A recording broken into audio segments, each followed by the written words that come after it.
আমি আমার আম্মুর কাছে যাবো, সারাদিন আমি ঘুরছি কোন জায়গায় যাব কোন জায়গায় থাকবো, যে আমার ওখানে বাজারে নামাই দিছে।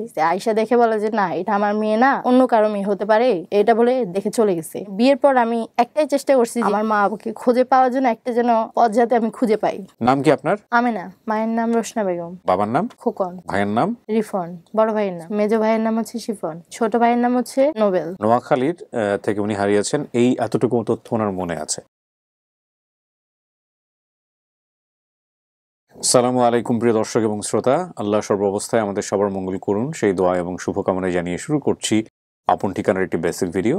এবং শুরুতেই আপনাদেরকে বিনীতভাবে অনুরোধ জানিয়ে রাখছি, ভিডিওটি যারা দেখছেন ফেসবুকে এবং ইউটিউবে দয়া করে শেয়ার করুন, এবং যদি আপনাদের জায়গা থেকে চেষ্টা করার থাকে এই বোনটির জন্য, তার পরিবার খুঁজে দেবার জন্য, নিশ্চয়ই আপনারা সে কাজটি করবেন।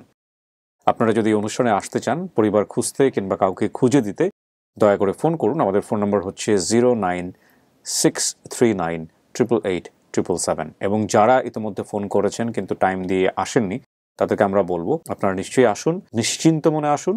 আমরা আপনাদের জন্য চেষ্টা করেছি বছরের পর বছর, এবং আমরা অবশ্যই চেষ্টা করব। সো আমরা কথা বলাচ্ছি না, এই পর্যায়ে কে রয়েছে আমার সঙ্গে একটু দেখার চেষ্টা করি। নাম কি আপনার? আমেনা। আমেনা। কিন্তু ডাক নাম ভাইয়া শান্তা।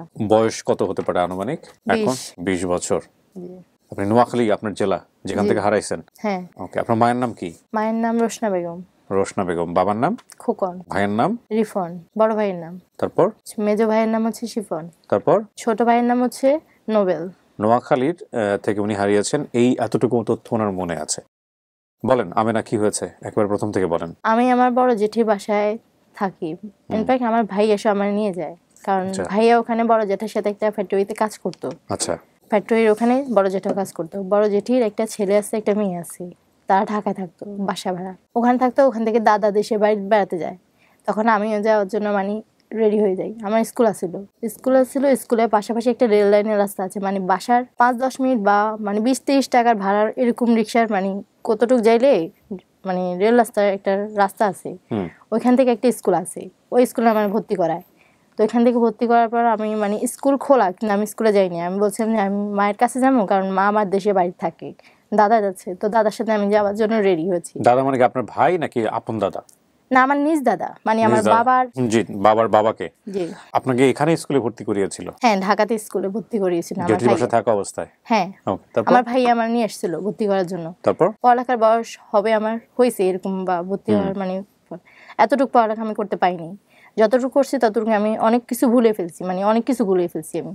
তো এখান থেকে বের হওয়ার পর আমি একটা গলিতে বাইরে, বাসা থেকে বের হওয়ার জন্য হ্যাঁ, আমি দাদার পিছনে, দাদা চিনি ধরে চলে যায়, তো দাদার পিছনে আমি বাইর হয়েছি। কি জন্য বাইর হয়েছি আমি সেটা নিজেও জানি না। বাইর হওয়ার পর এক গলি থেকে আরেক গলি চলে গেছি, আমি পথ ফুরাই ফেলছি। আমি আর বুঝতেছি না যে কোন রাস্তায় যাবো আর কোন বাসায় যাবো। আচ্ছা। তো এখান থেকে আস্তে আস্তে হঠাৎ করে একটা রাস্তায় আসছি, এটা মেন রাস্তা আসার পর একটা পেট্রোল পাম্প আছে, ওইখান থেকে একটা হাই রোড আছে, বিশাল বড় একটা মেন হাই রোড। ওই রোডে অনেকগুলো বাস যায়। বাস চালাবারকে বলছিলাম যে ভাইয়া আমি মায়ের কাছে যাবো। বলতেছি কোন মা? আমি বললাম আমার আম্মুর কাছে যাবো। বলতেছে বাড়ি কোথায়? আমি বললাম যে আমার বাড়ি, দেশের বাড়ি নোয়াখালী। তো কোন কোথায় থাকে? আমি বললাম যে ঢাকা। এটা বলার পর আমার বাজে তোলাইছে, হ্যাঁ বাজে উঠাইছে। বাজে ওঠার পর আমার সোজা বাজে অনেক জায়গায় নিয়ে গেছে, কোন জায়গা থেকে কোন জায়গায় নিয়ে গেছে আমি সেটা শিওর জানি না। অনেক জায়গায় গেছি। আরও একটা জায়গায় একজন মহিলা আমার পাইছে, ওইখানে নামাই দিচ্ছে। নামাই দেওয়ার পর জায়গাটা দেখতে বলতে গেলে পারি গ্রামের মতো। মহিলাটা কাপড় চোপড় বিক্রি করে, ওই মহিলা আমার পাইছে। পাওয়ার পর মহিলা বলতেছে যে তুমি কই যাবা? আমি ওইটাও বললাম যে আমি আমার আম্মুর কাছে যাবো, যে আম্মু এই জায়গায় থাকে দাদার সাথে, শুধু আম্মুর কাছে যাবো, শুধু এটাই বলছি।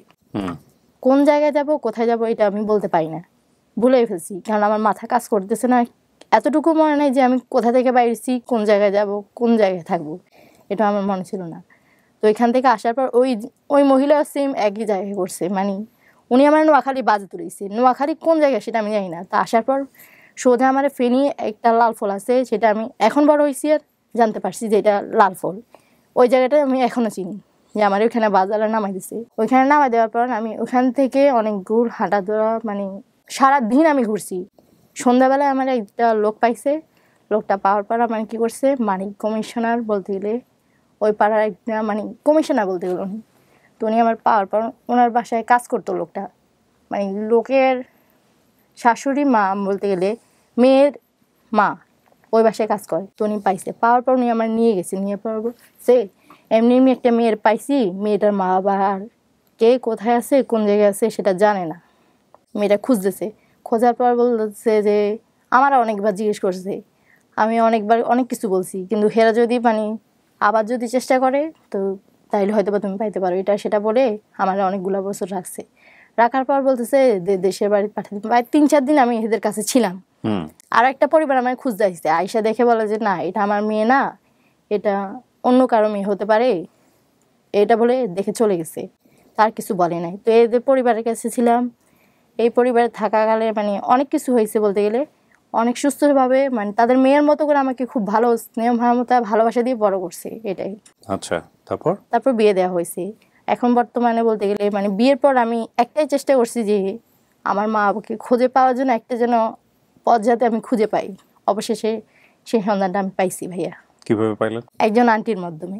আন্টি আমাকে আন্টি কি বলছিল যে মানে আপনাদের এই আপন ইউটিউব চ্যানেল আছে, মানে আপন এই চ্যানেলটার নামে, তো বলছে যে এমনি এমনি খোঁজ চালাবার জন্য। তো আমারও বলছে, আমি বললাম যে অনেকজনের কাছ থেকে আমি শুনছি এই আপনাদের মানে এই চ্যানেলটার নামে, কিন্তু এত সাহস করিনি। আমি আগে জানতামও না যে এটা ছিল। অনেক কষ্ট করে আমি এই আজকে আপনাদের এই জায়গায় পৌঁছেছি ভাইয়া। আপনি নোয়াখালী থেকে আসছেন? ফেনী নোয়াখালী। ফেনী নোয়াখালী থেকে আসছেন। জি। আপনার স্বামী কি করে? রাজমিস্ত্রির কাজ করে, মানে বলতে গেলে রডের। কয় ছেলে মেয়ে আপনার? স্বামীর মেয়ে আছে, আমার কোনো ছেলে মেয়ে নেই। আমার বিয়ে হয়েছে 3 মাস। বাবা মায়ের কথা মনে পড়ে? আগে মনে পড়তো, কিন্তু এখন অনেকগুলো বছর হয়ে গেছে ভাইয়া, আর মনে পড়ে না? কোনো কিছু মনে পড়ে না। আগে কান্না করতাম। বাবা কেমন ছিল, মা কেমন ছিল, একটু বাবা মা বা পরিবার নিয়ে একটু কিছু বলেন তো, মনে করার চেষ্টা করেন। মা ছিল একটু মানে মোটা করে, একটু ফর্সা করে, খাটো। আর বাবা ছিল হ্যাংলা করে, একটু উঁচা লম্বা। বাবা বিদেশ চলে গেছিল। আচ্ছা। যতটুকু আমার আনুমানিক মনে আছে, আমি এয়ারপোর্টেও গেছি বড় জেঠি জেঠার সাথে। আচ্ছা। মানে ছোটবেলা যতটুকু আমার মনে ছিল সবকিছু আমি আন্দাজ করে এটুকুই পরিমাণ বলতে পারতেছি। আপনি ছোট ছিলেন ভাই বোনদের মধ্যে? আমি মেজো। মেজো? জি, আমার একজন ছোট আছে, সে হচ্ছে নোবেল ভাই। নোবেল? তার আমি ছোটবেলা দেখছি। দাদার নাম মনে নাই আপনার? না, দাদু মারা গেছে, দাদা আছে। গ্রামের কি মনে পড়ে? গ্রামের বাড়ি সম্পর্কে কিছু মনে আছে? গ্রামের বাড়ি, হ্যাঁ, আমার গ্রামের বাড়ি বলেন তো একটু। গ্রামের বাড়ি প্রথম মানে রাস্তা দিয়ে যাওয়ার সময় প্রথম একটা সোজা থেকে খুব সুন্দর একটা রাস্তা আছে, রাস্তার পাশে একটা পুকুর আছে, পুকুরের সাইডে আমাদের মসজিদ আছে, দাদার বাড়ি। মানে মসজিদ আছে, এটা আমাদের নিজেদের মসজিদ, তো বাড়িটাও আছে ওইখানে। আবার নতুন করে বড় জ্যাঠাই ঘর তুলতেছে, মানে বড় জ্যাঠাই ঘর করতেছে। যতটুকু আনুমানিক আমি ছোটবেলায় মানে ঢাকায় আসার আগে আমি দেখছি, এতটুকুই। সো বিষয়টা হচ্ছে এটাই যে আলটিমেটলি ওকে ও শুধু মনে আছে নোয়াখালী, এবং এই নোয়াখালীর কারণেই ও এখনো পর্যন্ত নোয়াখালীর মধ্যে আছে। যারা ওকে পেয়েছেন তারা সবাই ওই নোয়াখালীতেই নামিয়ে দিয়েছেন। ওর নিজের নাম হচ্ছে বিবি আমেনা, পিতার নাম খোকন, মাতার নাম রোকসানা বেগম, বড় ভাই রিপন, মেজো ভাই শিফন, ছোট ভাই নোবেল, এবং ওনার বাড়ি হচ্ছে নোয়াখালী। এর বাইরে ওনার কোনো কিছু মনে নাই। আপনার ডাকনাম কি শান্তা? জি। আপনার বাবা মা কি শান্তা রেখেছে? না না, এখানে এরা পাওয়ার পর আমার নাম রাখছে। তো এই হচ্ছে বিষয়। এই দর্শক এবং শ্রোতা, খুব ছোট্ট একটা ভিডিও। অনেক কষ্ট করে সে নোয়াখালী থেকে এসছে নিজের বাবা মাকে খোঁজার জন্যে। আপনারা নিশ্চয়ই জানেন যে আমাদের আপন ঠিকানায় কিন্তু এই পার্টিসিপেন্টদের সংখ্যা ধীরে ধীরে কমে আসছে। সুতরাং এখন যে কেসগুলো আমরা পাবো একটু আন্তরিকতার সহিত যেন আমরা চেষ্টা করি। চলুন সবাই মিলে একটু চেষ্টা করি। একটা ভালো সংবাদের প্রত্যাশায় আমরা শেষ করতে চাই আজকের মতো। আসসালামু আলাইকুম।